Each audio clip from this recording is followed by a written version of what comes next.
Hey everyone, welcome back. Today we are going to dive into one of the handy features of XRM tools, dependency injection at design time. It means the code that you need for your dependency injection will be generated at the time you save your plugin. Last time I added just a simple dependency to our plugin and I used it to write traces about our plugin. But to simulate a more realistic scenario, I added here 3 other services that we are going to use. The first one is account statistics service. This one is actually calling organization service, which is its only dependency, to count the number of accounts and return it as an integer. The other one is ordinal formatter service, which receives that number and formats it as an ordinal number. And finally, we have the greeting service here, which uses the 2 other services to write a welcome message. So let's head back to our plugin here and start using it. But before, I will just open the code behind side by side so we can see what will happen here when I write and save my code. So right now, there isn't much in the create scope, but I'm going to add one dependency here, and that would be greeting service. And now I'm going to save. Let's see what happens here. We have one new line. I'm going to break it so you can easily see it. It's creating a new instance of greeting service. And to do that, it creates new instance of ordinal formatter service and account statistics service, but it's trying to pass the organization service from the service provider, which is not the right way to do it. In fact, the dependency injection cannot know which flavor of organization service we will need, because you can create the organization service based on the system user or any other user. So you need to inform it or somehow create the dependency yourself. The correct way to do that is to create a dependency provider.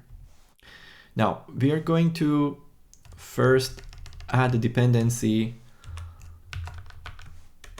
on organization service factory, and let's call it just service factory. And then we can create a dependency provider, which is very similar to a simple dependency, but with a little bit of difference that you will see here. So our organization service will also have a get method, but in that get method, we are going to try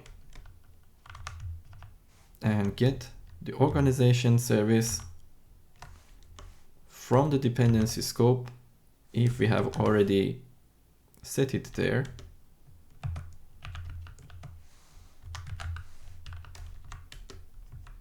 So if we succeed, or in other words, if we have already set it in our dependency scope, we will just return it, and otherwise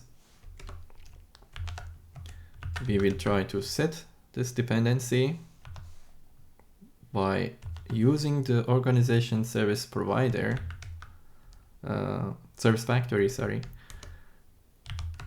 and create an organization service, because we are going to count the number of all accounts in our Dataverse. I'm just going to pass null to use the system user.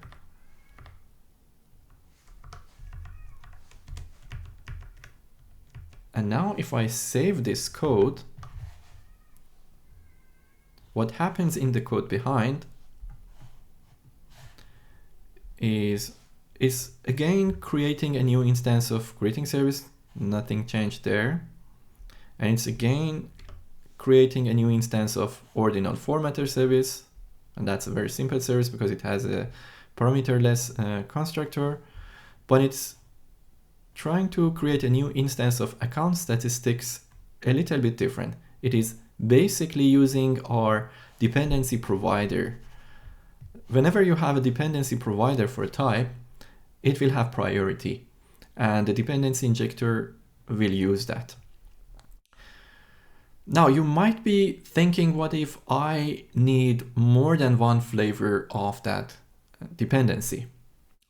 It's possible that in some of your classes you want to use this flavor, or you want to, for example, create an organization service based on the current user. It is also possible, but you need to be more specific about the dependency that you need. The way to do it is like this. You will need to have another dependency provider like this.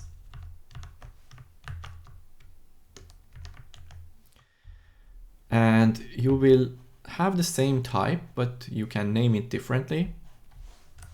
Let's call it organization user service. And when you're creating it, you need to pass the current user ID to it. So we are going to need the execution context as well. So let's add a dependency for that in here to make it easy. I plug in execution context. I'm going to use the simple one. And we're going to require I plug in execution context. Now we can go back here and use the context to get the user ID. That's it. But if you look carefully, the color of these dependencies will guide you. In fact, these ones that are a bit lighter, they are not being used by any code in your plugin. So you can recognize them easily. For example, the organization service here is being used, the tracing service is being used, service factory and context are being used, but this new organization user service is not being used. So what we can do is to go back to our business service, which is the account statistics service here. And in our constructor, we can be more specific. Now we can ask specifically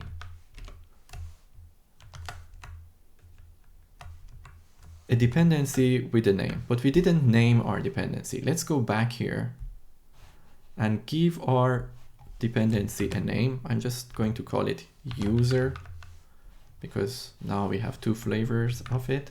And if I go back here and just say user in here, save it, go back here and save the plugin as well. Let's have a look at the code that's been generated. So here you have the new instance of greeting service, new instance of ordinal formatter, and then you have a new instance of account statistics, but this time it is the organization user service that's being passed. And you will notice by looking at the code in your plugin as well. So this time, this one is lighter and this is more visible because it's the one being used. Now we can easily use our greeting service in here to replace the old code. So greeting service dot get greeting, and we will pass the target dot name. And that's it. So we changed the code to use a different flavor of the service. You can add as many as you need in here and start using them. But I'm going to revert it back to what it was by going back to my statistics service and remove this dependency attribute. So we can rely on the system organization service now. Okay, but it will be effective only when I save my plugin to regenerate the code behind. There's one more trick that you can do with your dependencies. Sometimes you need to pass the configuration of your plugin to those dependencies. It's also possible. First, let's add a constructor to our plugin. I'm going to add it to the top so it's more visible. And here you can have the two configuration. I'm going to add two of them to show you how it works. First one will be config. The other one will be secure config. And let's store them here.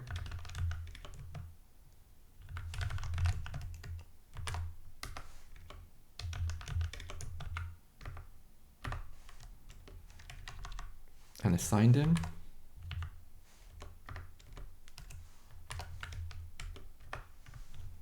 Right.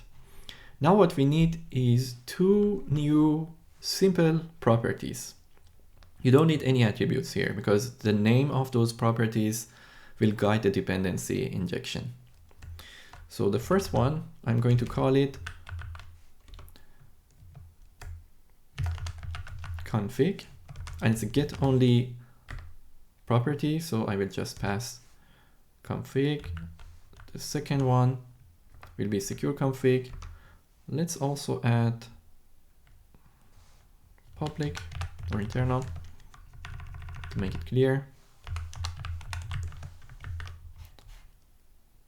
All right, no change yet in here because we don't need them in any of our dependencies, but I'm going to go back here and add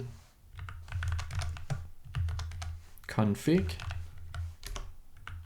and secure config in our service. Let's save it and go back here and just save this one too. Let's have a look at our dependency injection logic. So we have here a new instance of ordinal, and then we have a new instance of account statistics, but this time you can see the config and secure config are being passed to our dependency. It's very easy to do that one. But if you, for example, don't name this inputs config and secure config, normally the dependency injection will use the order. So the first one will be assumed to be config and the second one will be assumed to be secure config. But I always recommend to name them properly like this because anybody looking at your code will know what they are. So that's about it about the dependency injection. Maybe I will add one more thing. What if your dependencies have multiple constructors? Which one will be picked by the dependency injection? If you don't mention which one should be used, what happens is that the dependency injection will look at all your constructors and it will try to find the easiest one. And it's usually the one with the least number of arguments. So for example, if you have two constructors, one of them accepts no parameters and the other one has like 2 parameters, the one without parameters will be used. But if you want to guide the dependency injection to pick the right dependency, to pick the right constructor all the time, what you can do is to label it. So imagine in our service, if I had, for example, another one like this, by default, this is the one that's going to be picked. So if I wanted to pick this other constructor, I need to say that this is a dependency constructor to pick. So this way you will be certain that this will be the one that will be picked. And I always recommend if you have more than one constructor, you need to label it so it's properly clear in your code which one will be picked.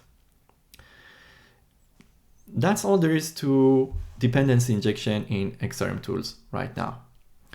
So tell me what you think. and I will leave the link to the Git repository of this sample below in the comments. If you have any questions, I will try my best to answer them, and see you in the next one. Thanks for watching.